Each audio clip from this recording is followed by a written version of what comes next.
Jaya Vishnupad Paramahansa Parividagacharya Astatarasata Sri Srimad His Divine Grace Swami Maharaja Ki Anantakoti Vaishnavrinda Ki Grantaraj Srimad Bhagavatam Ki Gaur Premanandi.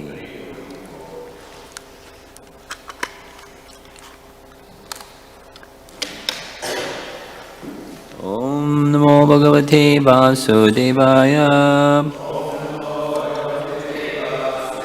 Om Namo Bhagavate Vasudevaya. Om Namo Bhagavate Vasudevaya.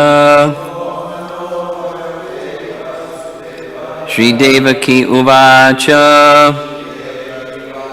Rupam yatad prahur avyaktam adyam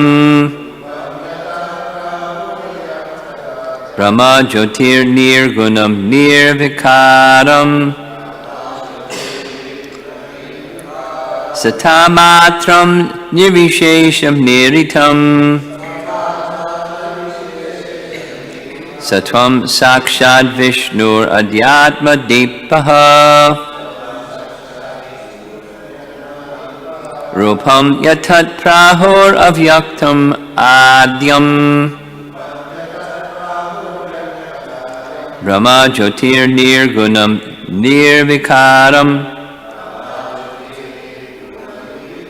Satatmatram Nirvishesham Niritam Satvam Sakshad Vishnur Adhyatma Deepaha.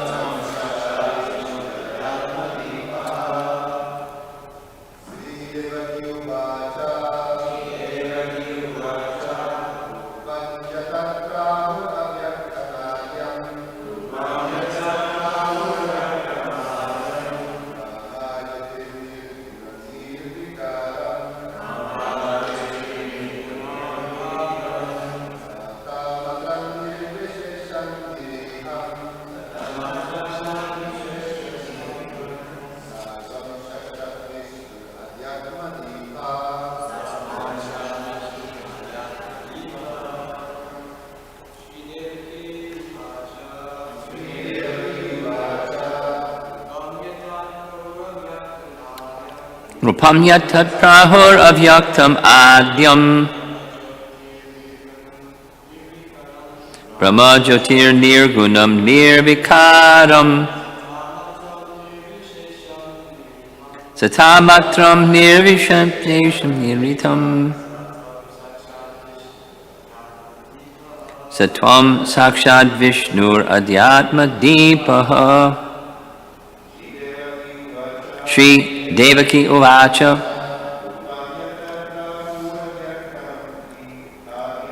Rupam yatat prahur avyaktam adyam Brahma Jyotir Nirgunam Nirvikaram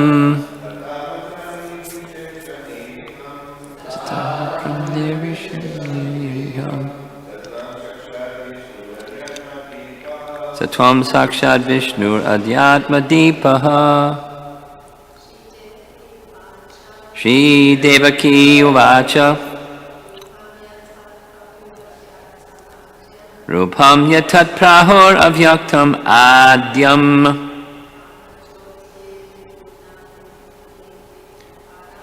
Brahma Jyotir Nirgunam Nirvikaram Satamatram Nirvishesham Niritam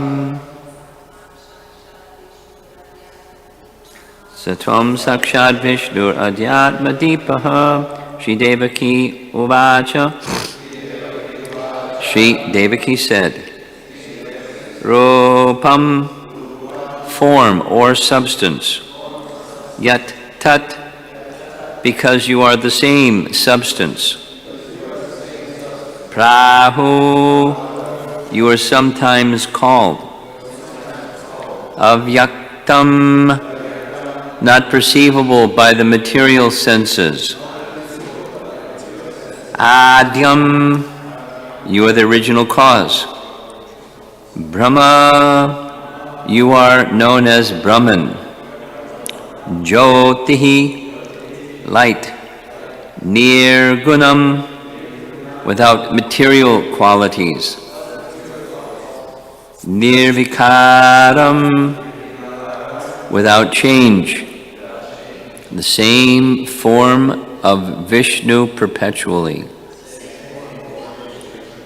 Sata matram, the original substance, the cause of everything. Nirvishesham, you are present everywhere as the Supersoul, within the heart of a human being, and within the heart of an animal. The same substance is present. Niriham, without material desires. Saha, that Supreme Person. Tvam, your Lordship. Sakshad, directly. Vishnu, Lord Vishnu. Adhyatma Deepaha, the light for all transcendental knowledge. Knowing you, one knows everything.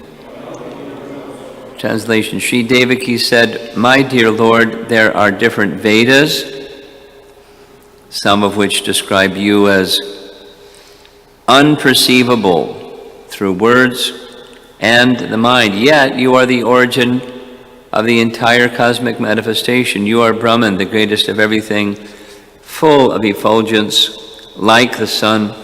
You have no material cause. You are free from change and deviation, and you have no material desires. Thus the Vedas say that you are the substance. Therefore, my Lord, you are directly the origin of all Vedic statements, and by understanding you, one gradually understands everything. You are different from the light of Brahman and Paramatma, yet you are not different from them. Everything emanates from you. Indeed, you are the cause of all causes, Lord Vishnu, the light of all transcendental knowledge. Purport. Vishnu is the origin of everything, and there is no difference between Lord Vishnu and Lord Krishna because both of them are Vishnu Tattva. From the Rig Veda, we understand Om Tad Vishnu Paramam Padam. The original substance is the all-pervading Lord Vishnu, who is also Paramatma and the effulgent Brahman. The living entities are also part and parcel of Vishnu, who has various energies. Parasha Shaktir Vivadaiva Shruyate Sobhavika Jnana Balakriyacha. Vishnu, or Krishna, is therefore everything. Lord Krishna says in Bhagavad Gita, Aham Sarvasya Prabhavo Matak Sarvam Pravartate. I'm the source of all spiritual and material worlds. Everything emanates from me. Krishna, therefore, is the original cause of everything. Sarva Karanam. When Vishnu expands in his all-pervading aspect, we should understand him to be the Nirakara Nirvishesha Brahma Jyoti. Paragraph. Although everything emanates from Krishna, he is ultimately a person. Aham Adirhi Devanam.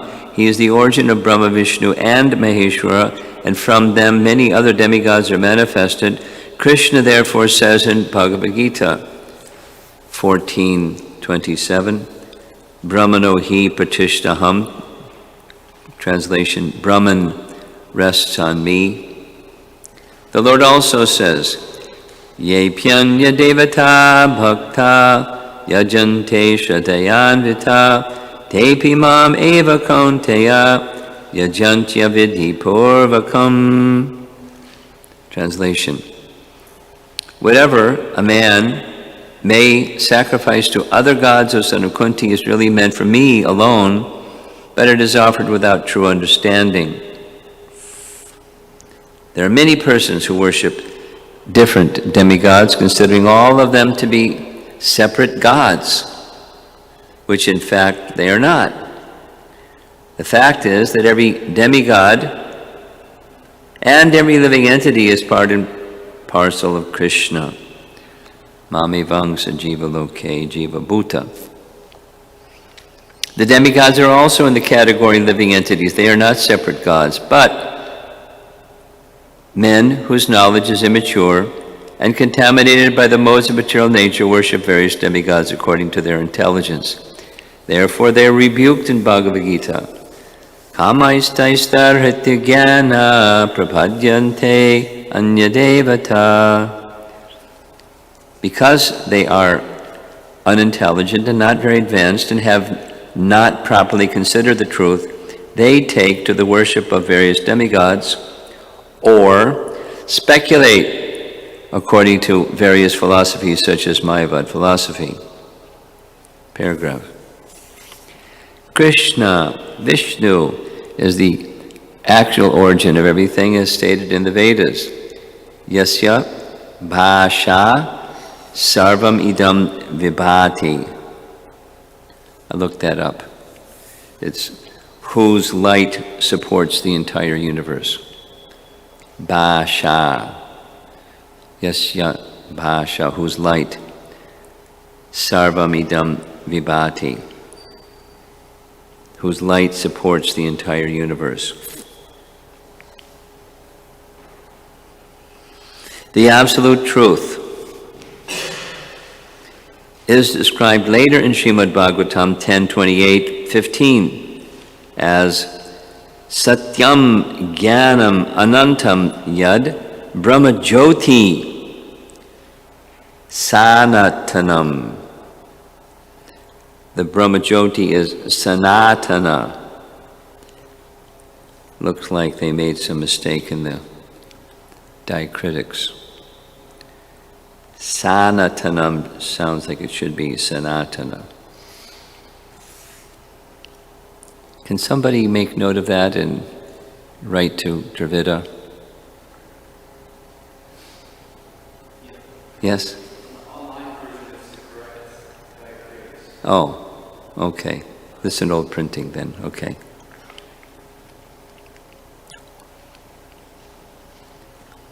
The Brahma Jyoti is Sanatana, eternal, yet it is dependent on Krishna for the second time.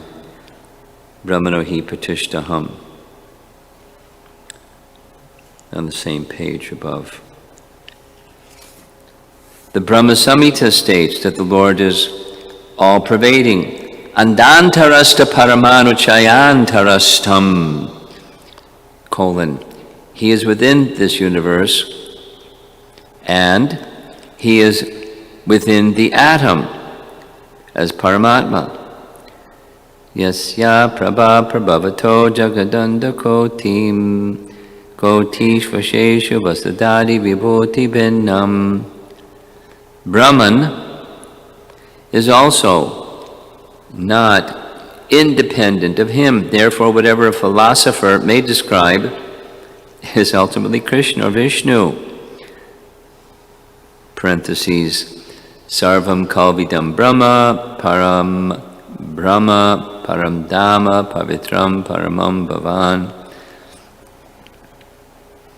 According to different phases of understanding, Lord Vishnu is differently described, but in fact, he is the origin of everything. Paragraph, final paragraph. Because Devaki was an unalloyed devotee, she could understand that the same Lord Vishnu had appeared as her son. Therefore, after the prayers of Vasudeva, Devaki offered her prayers. She was very frightened because of her brother's atrocities. Devaki said, "My dear Lord, your eternal forms, like Narayana, Lord Rama, Shesha, Varaha, Nrsimha, Vamana, Baladeva, and millions of similar incarnations emanating from Vishnu are described in the Vedic literature as original. You are original because all your forms as incarnations are outside of this material creation. Your form was existing before this cosmic manifestation was created. Your forms are eternal and all-pervading.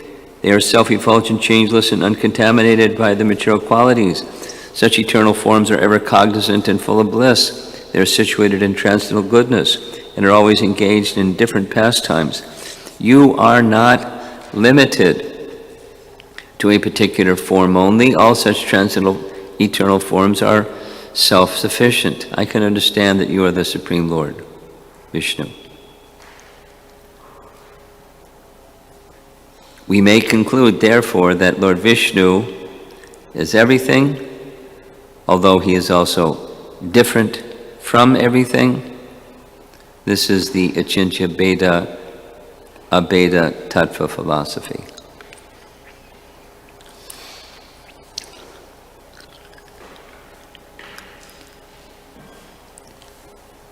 This is the first of Devaki's prayers.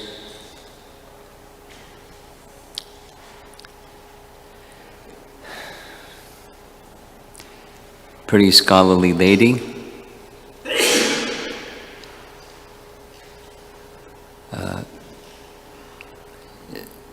Deep insight according to, as the reference is made, there are different Vedas, some of which describe you as, so she's familiar with the Vedas, she's pure in devotion, and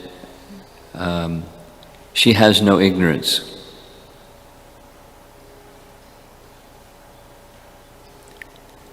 We have this nice understanding that bhakti, just within itself, not separate from itself, but within bhakti itself, all knowledge and detachment are there. Causelessly, knowledge and detachment arise from bhakti. So our acharyas comment that Devaki, naturally, by her quality of devotion, she's feeling very humble. Naturally, she's feeling very humble. And in that humility, she feels unqualified. It's a very similar mood as we find in Queen Kunti, very humble, yet perfectly enlightened. And her words make it very clear that she's enlightened. She not only knows the Vedas, she understands everything. She understands that her son is Lord Vishnu. She sees his form, she sees his features, he's within her heart. So she knows the whole picture. At the same time, she's feeling humble. And at the same time, it's quite inconsistent logically, she's feeling some fear. And in one sense, in a material sense, fear, having been, as a mother, we can say traumatized. 6 of her sons were, according to the previous verse, smashed on a rock right before her. Kamsa was so cruel. And he attempted that with the 8th child, didn't work. So she's feeling fear. Now, this is just some contemplation on her feelings. She's feeling grateful, as her husband is feeling grateful. She's feeling astonished. She's feeling fear. Her knowledge of all these things, he's original, meaning his form is not a product of material creation. His form is eternal, all-pervasive, fully spiritual. So how can something that's eternal, all-pervasive, and fully spiritual be killed? It's irrational.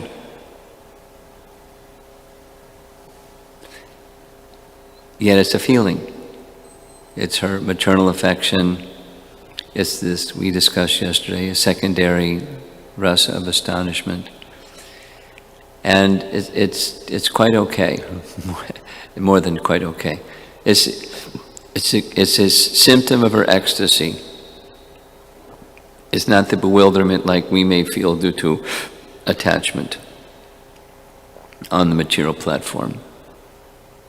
It's quite different. Say it the reverse. What people feel in terms of attachment is a perverted reflection of what Devaki is feeling. Because in fact there's attachment to the temporary, and that's where the fear comes from. Dutiyam abhinivesh, absorption in the temporary, absorption in duality. She doesn't have that. Her emotion is a transcendental emotion, just for the record. And Krishna's appearance is fully transcendental. He is all-pervasive Vishnu, and at the same time, he's before her in his Vasudeva Krishna feature.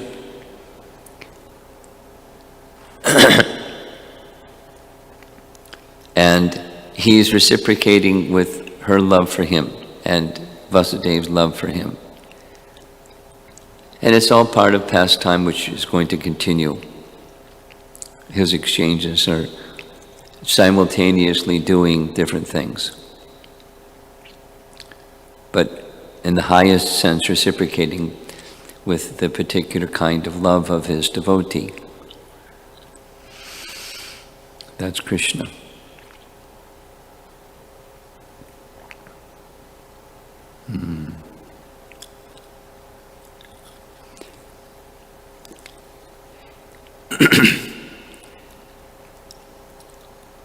My understanding is this phrase of Achintya Bheda Bheda Tattva wasn't used during Chaitanya Mahaprabhu's time, rather it's a phrase that Jiva Goswami coined or articulated.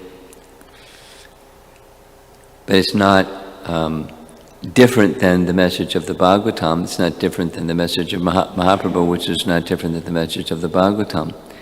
This mystery of oneness and difference simultaneously is the nature of Krishna.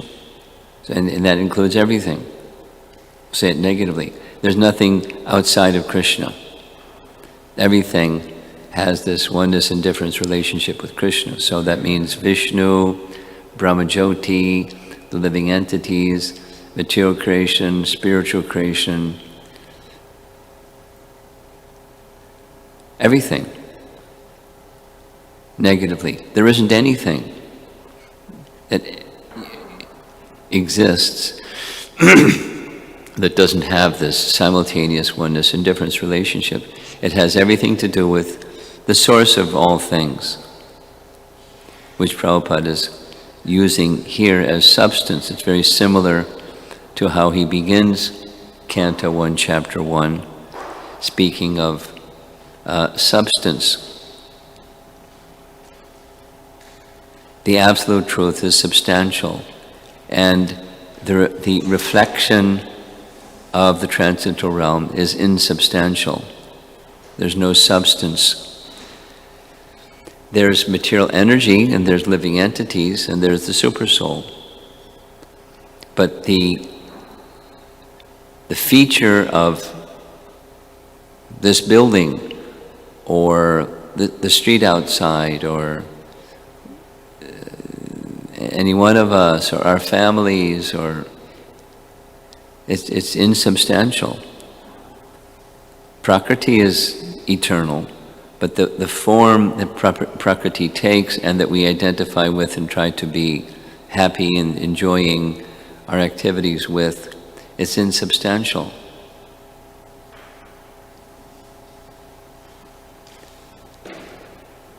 And the absolute Vishnu is substantial, substance.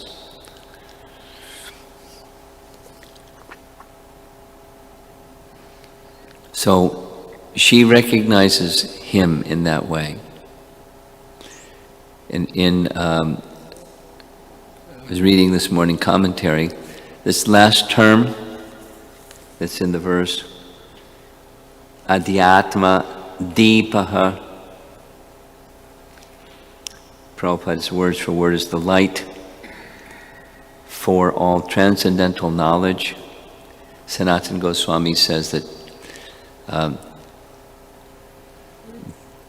like all the other terms that are being used by Devaki to describe, like adjectives to describe the form standing before her, they're all indicating the transcendental nature of the Supreme Lord.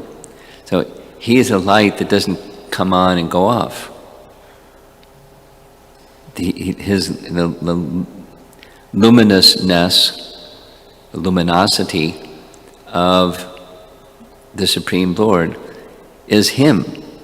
It's inseparable from him. It doesn't come and go. He may exhibit or cover it, but it's eternally existing within him. And Sanatana Goswami says, and so similarly all the other terms, it's describing eternal reality.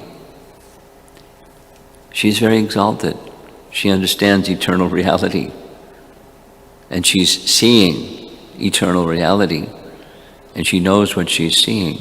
She's not confused and bewildered. She sees perfectly in light of or in reference to the statements of the Vedas. She's very qualified.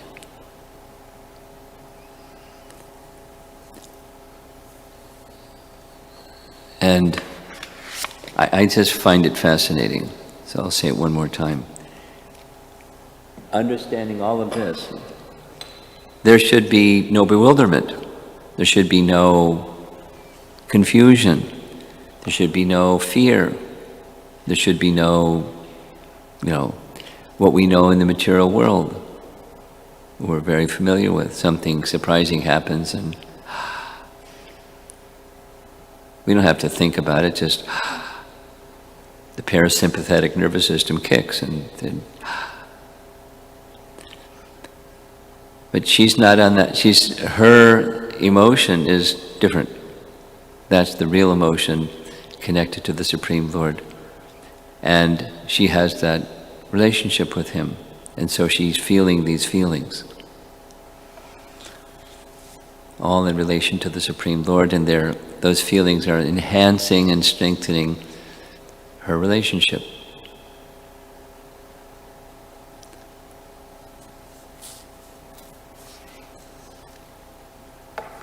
Although they're irrational.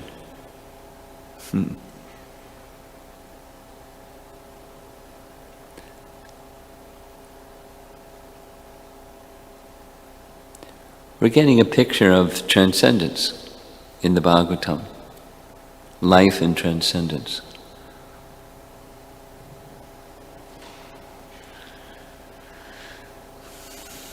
Okay, so any discussion? Leaving lots of time because this group has been enthusiastic to have discussions on topics. Go ahead. HH Maharaj, thank you for your class. My question is related to the demigods, where Prabhupada says in his purport, there are many persons who worship different demigods, considering all of them to be separate gods. So what came to mind is that in Lord Chaitanya's pastimes, Lord Chaitanya wanted to test the faith of Kolavesha Sridhar. He told Kolavesha, why are you worshiping Krishna? You're always broke. You have holes in your clothes. The demons who worship the demigods and the atheists who don't worship anyone are flourishing And I remember one family member grew up in the west side of Chicago. They said the same thing. They said honest people are always working, but they see in their neighborhood the drug dealers, the pimps, and the prostitutes always flourishing. So what are some steps we can move forward to maintain a... Speak slowly. What is what?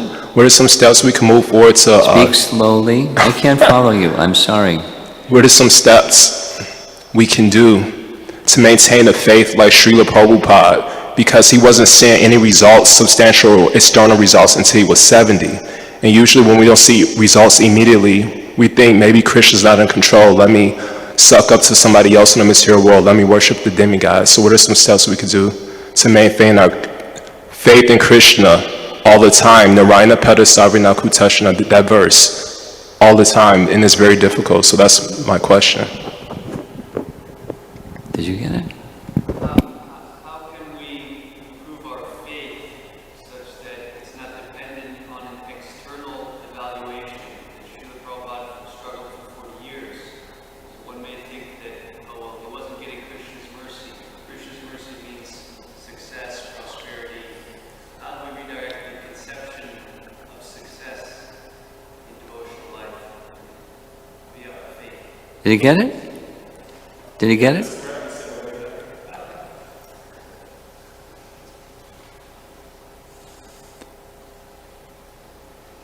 You've had a lot of practice hearing his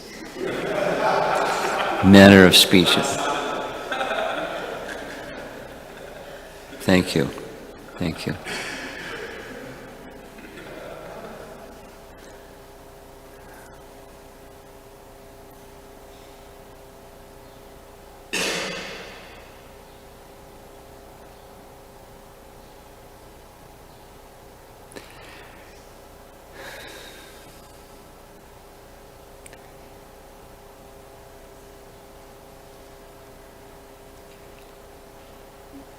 There's several thoughts in this regard. One of them is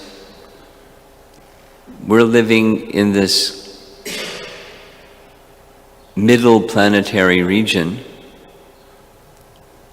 Madhye Tishtanti Rajasa, and in the middle planetary region, Rajas predominates, and Rajas is symptomized by endeavoring to get some result, and of course being the enjoyer of the result, directly or indirectly. So to get release from Rajas, you have to move to a different mode. So it can move to the mode of goodness, or it can move to transcendence. And in the mode of goodness, the happiness is, and the motivation is different. It's knowing this is going to purify my existence. Like, let's just say book distribution. That's something we can measure, how many books were distributed. And some devotees are just really good. Some devotees are mediocre, some devotees are not so good. So the devotee that's not so good, results-wise, their happiness is knowing that this is pleasing to our disciplic succession, to our founder Acharya, to Krishna, to Chaitanya Mahaprabhu, with so many anecdotal evidences to indicate that, but at least in principle, the result isn't the success, it's the endeavor is the success. Now, that doesn't mean we don't want results, because we offer the results to Krishna.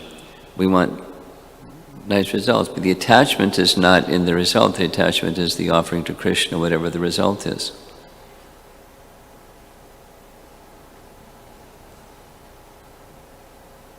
There's a classic example from the early days in the Hare Krishna movement. The devotees wanted to honor Prabhupada, and so they scraped together This is in New York. Same thing, practically speaking, happened in Paris.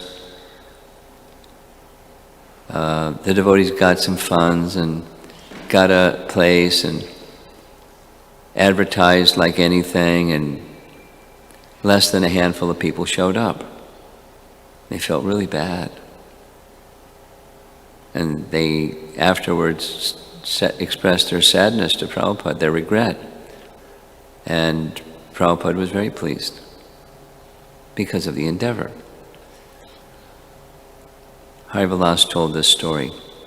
You know, Prabhupada came to Paris and he, same thing. He went all out. He told the story in a very funny way. He told this owner of this like big establishment, like a Philharmonic type of thing, that, the guru of the Beatles is coming to town.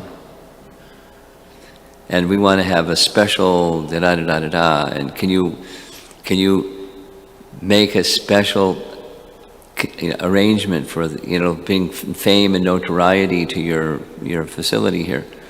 So the man bought into it, and they advertised like anything, and hardly anybody showed up. So similar. And Prabhupada was very pleased by the endeavor is the success. Of course, it's nice to have the room packed, but without the room packed, it's not failure. So it's just knowing what the intention of the person being served. In this case, we're speaking of our founder Acharya, and doing that which is the intention of our founder Acharya, or glorifying, or the intention of, in a rightful way, not some cuckoo way, but a rightful way, trying to serve and please a great Vaishnava, that's perfection. Prabhupada spoke like that about, so your question is, he spoke like that about his early days in Manhattan where nothing was happening. He knew he was pleasing his spiritual master, even if there was no result. Now, we're in this world of passion, madhye tishtanti rajasa. So we tend to evaluate things in terms of results, and there's no harm to have quantifiable results. It's good to have quantifiable results. But the success is the endeavor, not just did you hit your number. And Krishna will reciprocate. Minimally, Krishna will reciprocate within, the sense of contentment that I'm making an effort. No, whenever we're making an effort, it's never that it's, okay, that's it. And, I got a 10. One is never thinking that. So there's this discontent even when there's the intent. But that's part of the humility of a Vaishnava. The contentment is the connection with Krishna.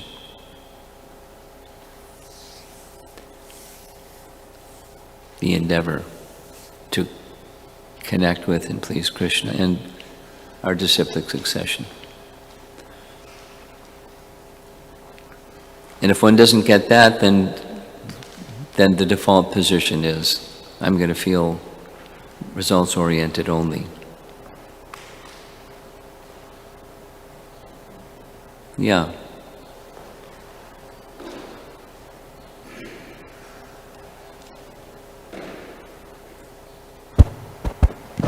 Maharaj, you opened your lecture by speaking about how we have this nice principle that bhakti produces knowledge and detachment. Yeah. And I was thinking about how it's often advised that to properly execute your bhakti, you should have some bandhagyan, some knowledge. Yes. So then I was meditating on whether, is it that bhakti produces knowledge and detachment, or is it that it helps you realize the knowledge that you're already carrying? It's more. It's the measure by which you can hold to the light of scriptural knowledge is some understanding or knowledge or realization right on or off.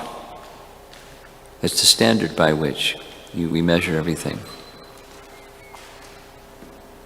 A nice place where this is discussed is in Bhagavad Gita, 17th chapter.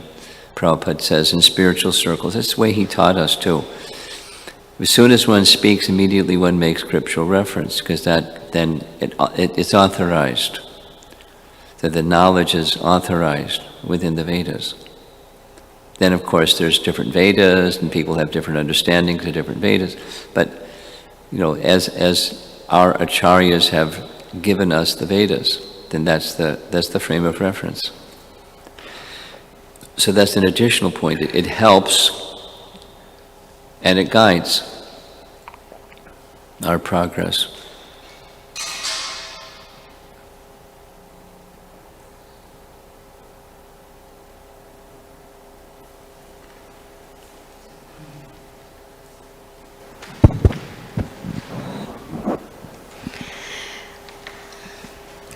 Maharaj, when we tell new people that Krishna is the personality of Godhead, then... Krishna is what? Is the personality of Godhead. Okay. Some people really get disturbed. Some people get disturbed. Yeah. When they hear that? When they hear that Krishna is the personality of Godhead? Yeah. There was one person who came to our Bhakti Vriksha, and he was a devotee of, I don't know if I should use that word, but he was practicing something else. Yeah, worshipping Shiva. So he just came for one session, and then after the discussion, we never saw him again. So I was particularly thinking that, does it mean that they are not ready, or is it, how can we convey the message, probably in a subtle way or something that it doesn't disturb them? Because it seems like their devotional service is stopped because the connection from the devotees is not there anymore. There's so many possibilities and strategies and things.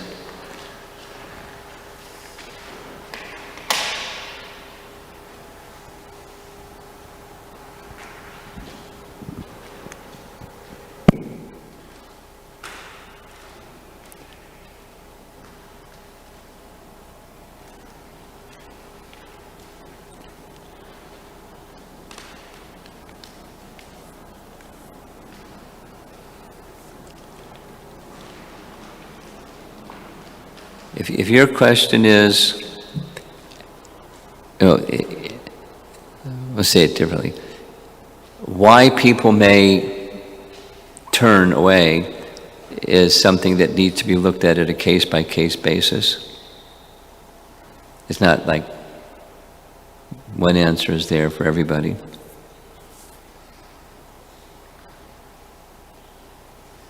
And you're not asking, should we have a different strategy than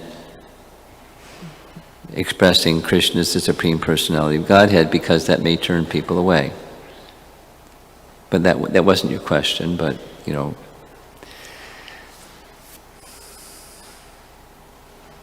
certainly our founder Acharya didn't shy away from Krishna book, Krishna, the Supreme Personality of Godhead, with his picture on the front.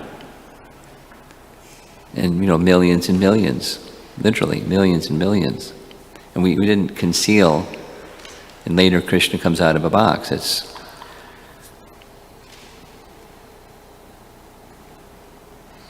Now, would that send some people away?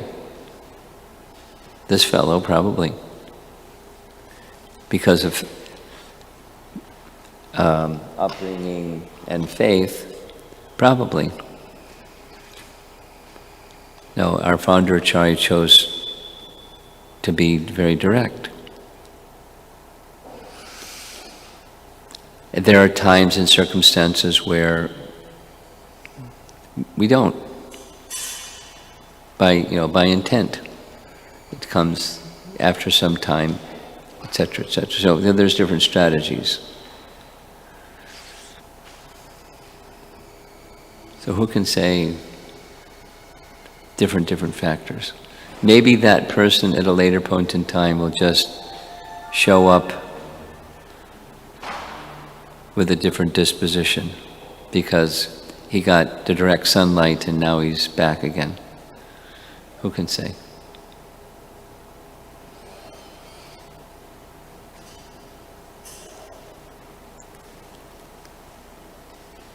Anyone else? Yes.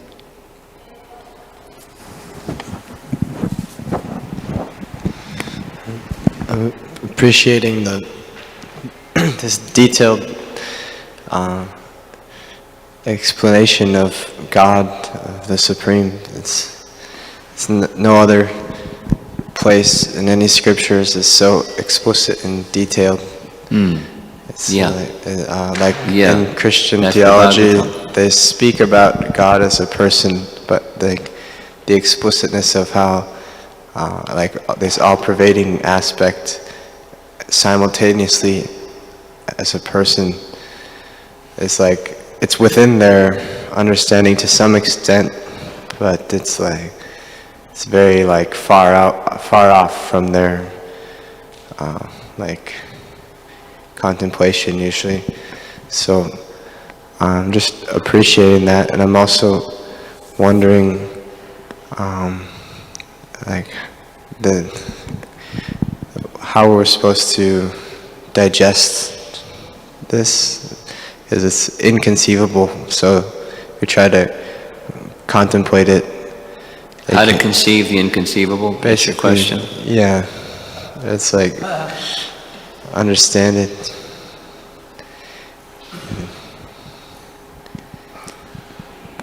Well, go back to the appreciation part at the beginning.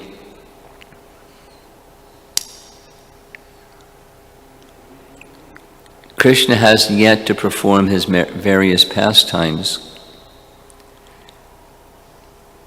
And there are persons who, when hearing Krishna's various pastimes, think some inappropriate thoughts, like mythology, metaphorical, not real.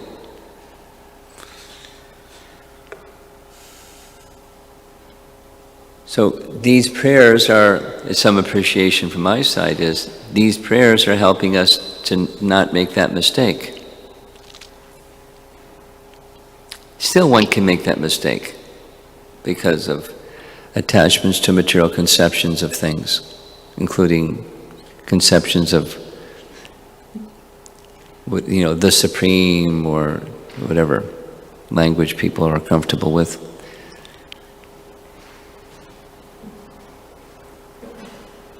Similar to Krishna book. Krishna book is done in such a way that a careful reader won't make that mistake. It won't think, oh, this is mythology, but they'll again and again and again. So here it's very detailed with additional scriptural references from different places to support what Devaki's saying.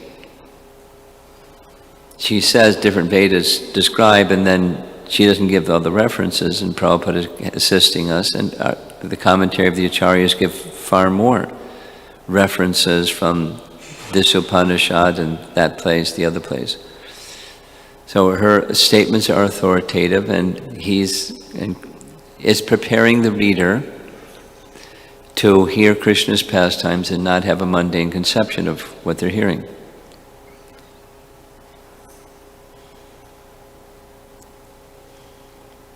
And know now how to conceive the inconceivable. Well, inconceivable, one way to answer this question is inconceivable has to do with the mind.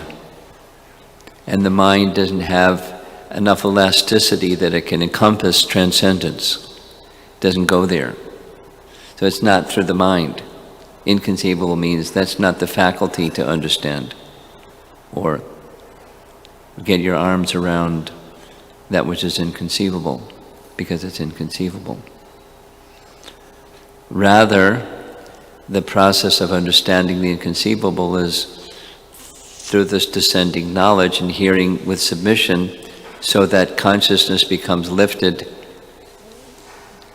and energized by devotion to the Supreme, and then one can understand.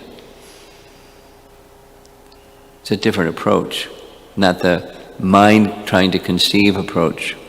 That's the mental speculation approach. Although the word that's used is jnana, Prabhupada commonly would translate that as mental speculation. It's not real knowledge. Real knowledge is that which awakens through bhakti. And the messages of transcendence stimulate bhakti. They stimulate ecstatic love. So through the medium of service, starting with hearing, one can then conceive of the inconceivable, or one can have an understanding, a transcendental understanding, and even explain it. Although words are also limited, like the mind. But in relation to the supreme transcendence, words can describe. Bhaktivinoda Thakur touches on this topic.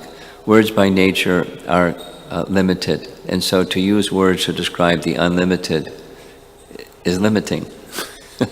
But it gives us an indication, that away. And then to realize the that-away situation requires bhakti. So it's hearing in a different mode. Oh, how wonderful is my Krishna.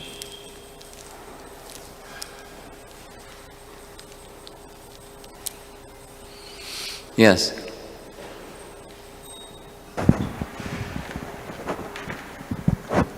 Thank you, Maharaj.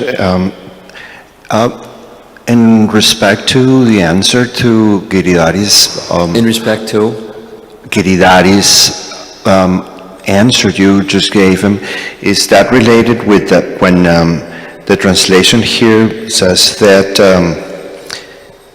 thus the Vedas say that you are the substance, like explaining that all these inconceivable form in which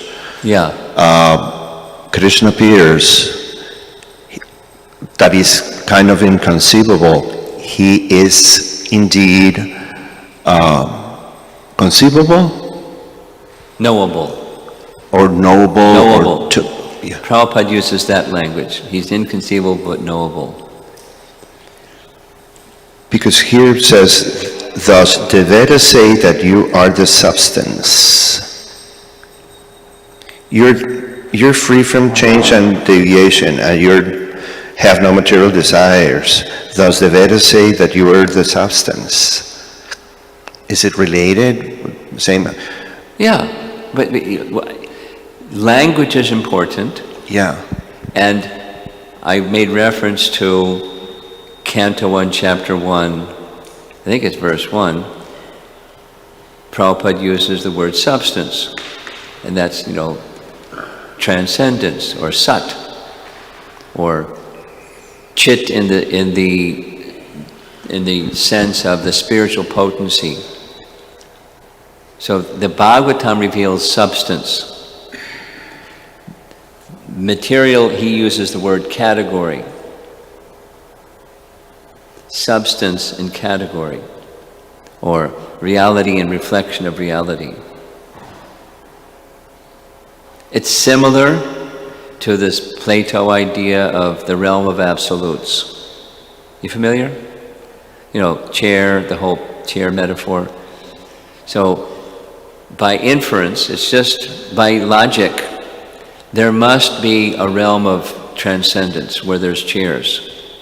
Because before the chair, there was the idea chair. Where the idea chair come from? From place where there's chairs. There's a realm of absolutes, by inference, not proof. So that's the substance, chairs, in the substantial form.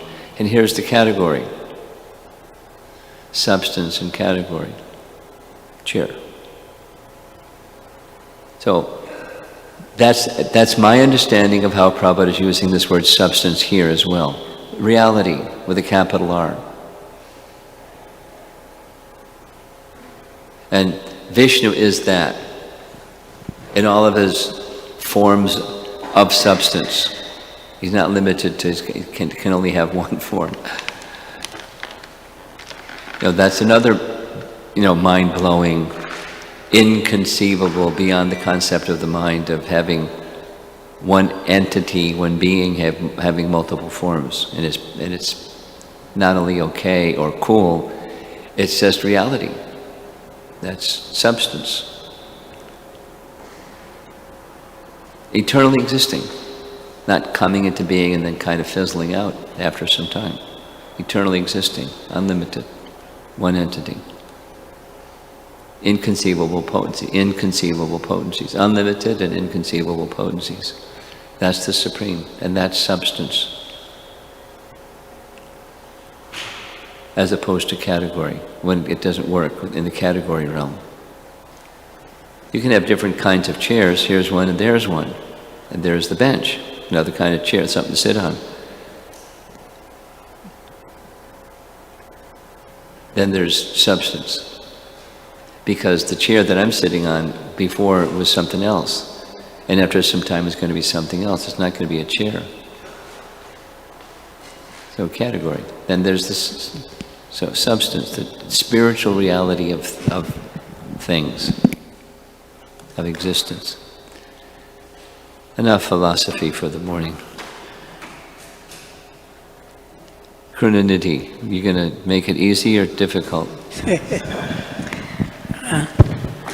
Here is a nice point, Maharaj, I want to discuss with you. You want to discuss which nice point? And that in purport, it is mentioned that Mother Devaki, she is very unallied devotee.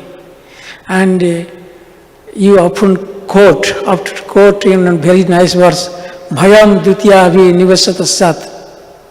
You always quote that. So, Isat Abhi Viparya Spruti. So, I was wondering then again, same time, in the same paragraph, Prabhupada mentioned she was very frightened. So how is that? That she is an unallied devotee and getting frightened.